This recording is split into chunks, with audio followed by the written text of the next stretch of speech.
श्रोत्यानो, पवित्र शास्त्र आमच्या जीवनासाठी एक अत्यावश्यक गोष्टींपैकी एक आहे. जसे जगण्याकरिता प्राणवायू, अन्न, वस्त्र व निवारा या अत्यावश्यक गोष्टी आहेत, तसेच आमच्या आत्म्याकरिता पवित्र शास्त्र, देवाचे वचन एक अत्यावश्यक बाब आहे. दुर्दैवाने अनेक लोकांना या गरजेची जाणीव होत नाही.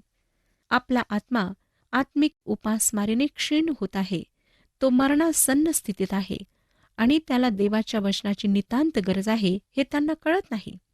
त्यांना वाटतं सुंदर घर, सर्व सुखसोयी, भरपूर पैसा असला की आपला जीव सुखी होतो आणि असल्या सुखासीन जीवनाच्या धुंदीमध्ये ते आपल्या आत्म्याला पूर्ण विसरतात व आत्मिक अन्नाविषयी त्यांच्या मनामध्ये नाखुशी निर्माण होते. असे ख्रिस्ती लोक आपल्या तारक ख्रिस्ताला गौरव देणारे जीवन जगत नाहीत. आम्ही सध्या पवित्र शास्त्राच्या अध्ययनासाठी आवश्यक असलेल्या महत्त्वाच्या पायऱ्यांवर विचार करीत आहोत. याआधी आपण पाहिले की शास्त्राचा अभ्यास करताना आम्ही प्रार्थनेने सुरुवात करायला हवी. त्यानंतर पवित्र शास्त्राचे वाचन नियमितपणे करायला हवे. आज आपण शिकणार आहोत पुढची पायरी, ती म्हणजे पवित्र शास्त्राचा अभ्यास.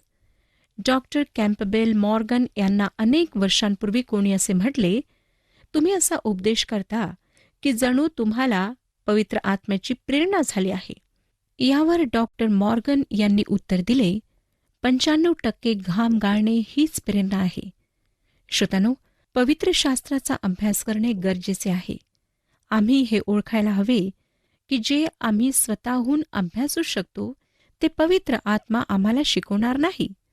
ईश्वर विज्ञान महाविद्यालयातील काही विद्यार्थ्यांना वाटतं की त्यांनी प्रार्थना केल्यावर त्यांना परीक्षेत उत्तीर्ण होता येईल, अभ्यासाची त्यांना गरज नाही. किंवा काहींना असेही वाटत असेल की पवित्र शास्त्र रात्री उशाला घेऊन झोपले तर शास्त्रातील राजांची नावे व त्यांच्या कारकिर्दीचा कालावधी त्यांच्या डोक्यात आपोआप शिरेल. परंतु आम्ही सर्वांनी हे लक्षात घ्यायला हवे की परमेश्वर आमच्या प्रार्थना ऐकत असला तरी आम्ही शास्त्राभ्यास करावा असा त्याचा आदेश आहे आणि त्याशिवाय आम्हाला आपोआप काही आत्मिक लाभ होणार नाही. एकदा एका ईश्वर विज्ञानाच्या विद्यार्थ्याने त्याच्या प्राध्यापकाला म्हटले, गुरुजी, आज तुम्ही अभ्यासाकरिता जो उतारा दिला आहे तो अगदी वृक्ष आहे. यावर त्या प्राध्यापकाने त्वरेने उत्तर दिले, मग त्या उतार्याला कपाळावरच्या घामाने ओले कर. पवित्र आत्मा आळशी लोकांना देवाच्या वचनातील सत्य प्रगट करीत नाही. जसे तुम्ही अंकगणिताचा एक धडा किंवा भूमितीचा एक धडा रात्री वाचून तो शिकू शकता असे होत नाही, तसेच केवळ शास्त्र वाचनाने तुमचा शास्त्राभ्यास होतो असे नाही.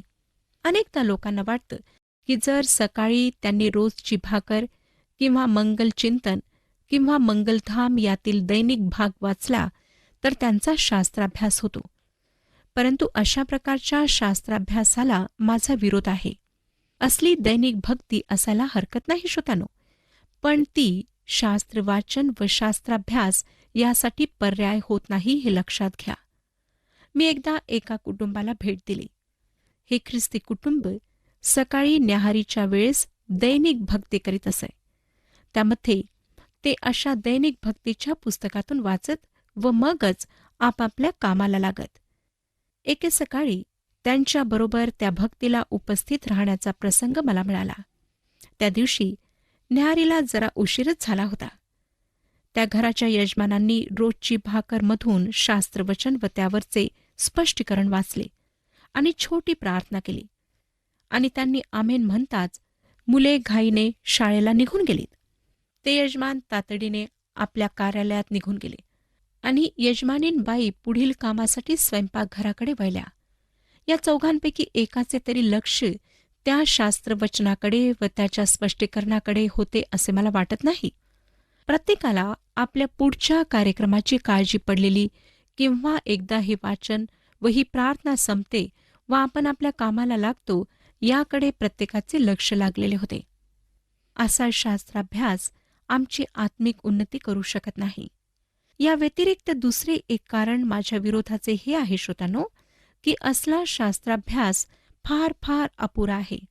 त्यामुळे आमच्या त्या त्या दिवसाकरिता आम्हाला आत्मिक सहाय्य व मार्गदर्शन मिळत असेल, परंतु त्यामुळे आमच्या आत्मिक जीवनाची बैठक म्हणजे आमचा सैद्धांतिक पाया पक्का बनत नाही. ही एक दुर्दैवाची गोष्ट आहे की अनेक ख्रिस्ती लोकांना आणि विशेष म्हणजे अनेक विश्वासणाऱ्यांनाही आत्मिक बैठकीची किंवा सैद्धांतिक पायाची गरज जाणवत नाही. जर आम्हाला स्थिर, दृढ, निरोगी व फलदायी आत्मिक जीवन जगायचे असेल, तर आमची आत्मिक बैठकही मजबूत असायला हवी आणि त्यासाठी नियमित शास्त्राभ्यास गरजेचा आहे. जसे आपण म्हणतो, पैसा पैशाला जन्म देतो, तसेच आमचे सिद्धांत किंवा आमची आत्मिक मूलतत्वे आमच्या वर्तनाला जन्म देतात. आता समजा श्रोत्यानो, तुम्ही ख्रिस्ती आहात, परंतु तुम्हाला देवाची प्रीती माहिती नाही. देवाचे मूलभूत गुण वैशिष्ट्य प्रीती आहे हे तुम्हाला माहीत नाही आणि म्हणून आपण इतरांवर प्रीती करावी हेही तुम्हाला ठाऊक नसणार.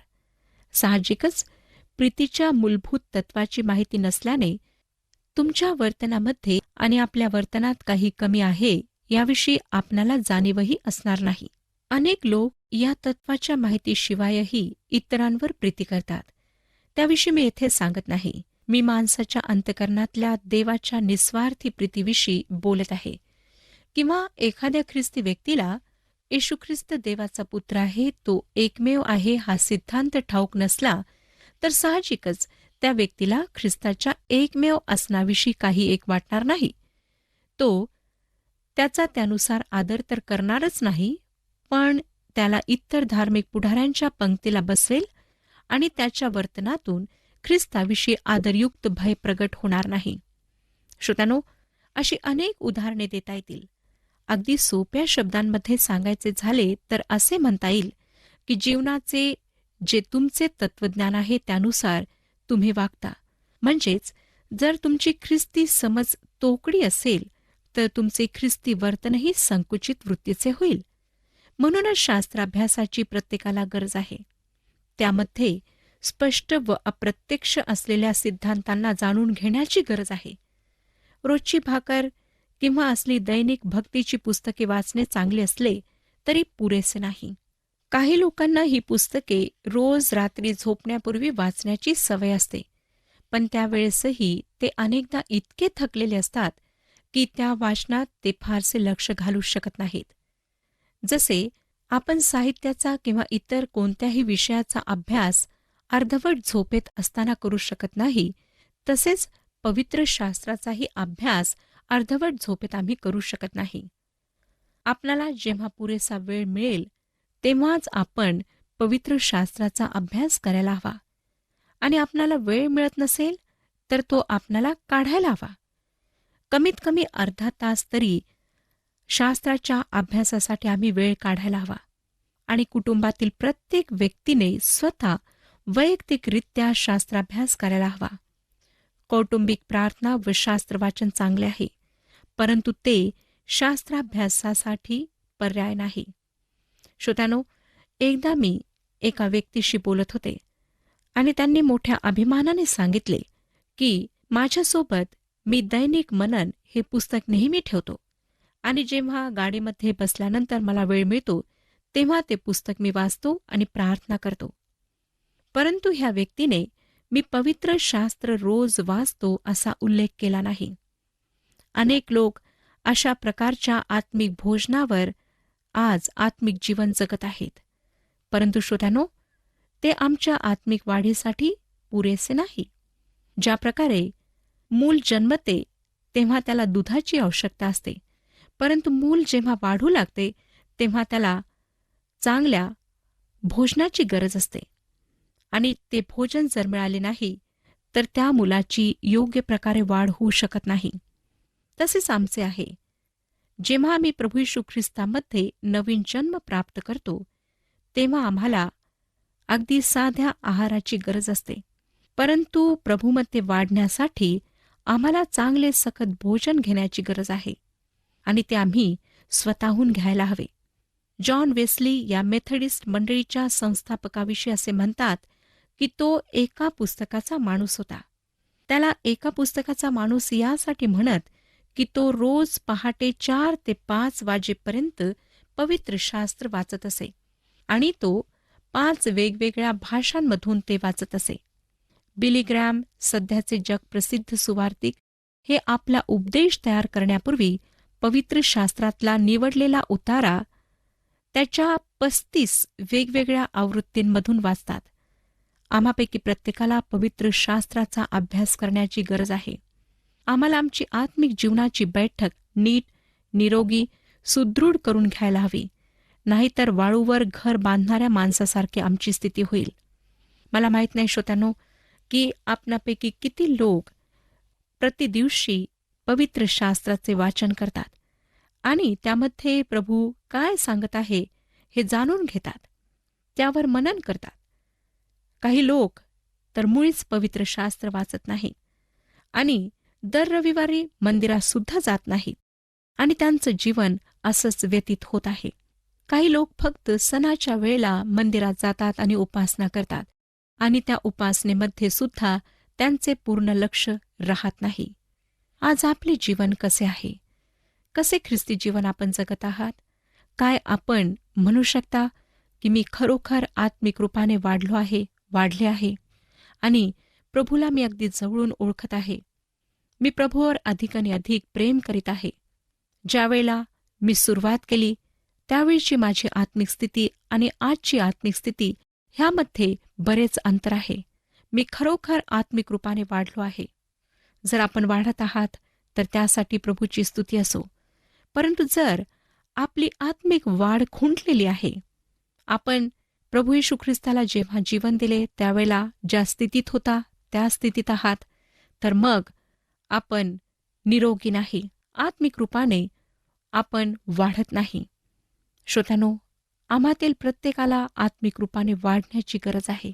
अधिक आणि अधिक सिद्धतेकडे जाण्याची गरज आहे आणि तेव्हाच आम्ही सैतानाच्या सर्व हल्ल्यांचा सामना करू शकतो. सैतानाच्या सर्व आक्रमणांसमोर आम्ही उभे राहू शकतो. नाहीतर आम्ही पडून जाऊ आणि सैतान आमच्यावर आपला काबू जमवेल, आपले नियंत्रण जमवेल आणि तेव्हा आम्ही काहीच करू शकणार नाही. आज परमेश्वर आपणाशी बोलत आहे. जर आपण आत्मिक रूपाने खालवलेल्या स्थितीत आहात, दुर्बळ अशा स्थितीत आहात, तर आज आपणाला सकस आहार घेण्याची गरज आहे. आपणाला आत्मिक रूपाने वाढण्याची गरज आहे. श्रोत्यानो, पुष्कळदा आम्ही थोड्याशा भोजनावरच तृप्त होऊन जातो, परंतु ते आमच्या आत्मिक वाढीसाठी योग्य नाही. आम्हाला प्रतिदिवशी सकस आहार घ्यायचा आहे आणि त्यासाठी आपणाला वेळ द्यावा लागेल. आपणाला प्रभूच्या वचनाची गोडी लावून घ्यावी लागेल. पुष्कळदा वचन वाचताना आम्हाला कंटाळा येतो, झोप येते, वचन समजत नाही म्हणून आपण ते वाचत नाही. परंतु जर आपण प्रार्थनापूर्वक पवित्र आत्म्याचे साह्य मागून हे वचन वाचाल तर ते निश्चितच आपणाला समजेल. पवित्र आत्मा ते वचन आपणाला समजावून सांगेल आणि मग आपण त्यामध्ये अधिक वेळ घालवू शकाल. आपली आत्मिक रूपाने वाढ होईल. परमेश्वराच्या अनेक गूढ गोष्टींना आपण जाणू शकाल आणि आत्मिक रूपाने वाढत जाऊन आपण परमेश्वराचे गौरव करू शकाल. परमेश्वर ह्या विषयात आपली मदत करो आणि आपले मार्गदर्शन करो.